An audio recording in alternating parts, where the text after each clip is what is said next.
na wananchi wetu wanakaa kwa amani vile tunaendelea mbele. Mimi nawashukuru wananchi wa Kathiani.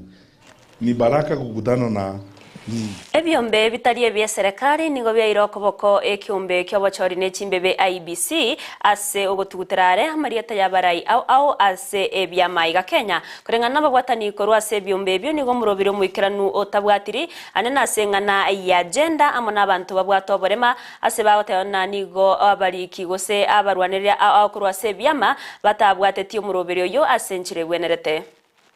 She is spot on the party lists.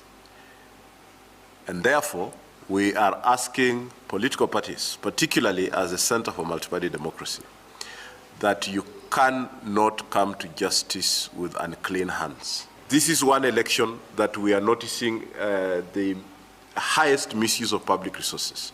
We have a deputy president who is a key candidate in this election, and we have a president who has afforded a second candidate the incumbency by virtue of a president supporting a candidate. Trust is of importance.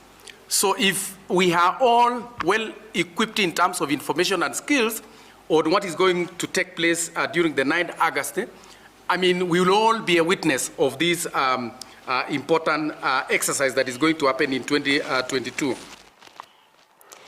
Obama wa Azimio la Umoja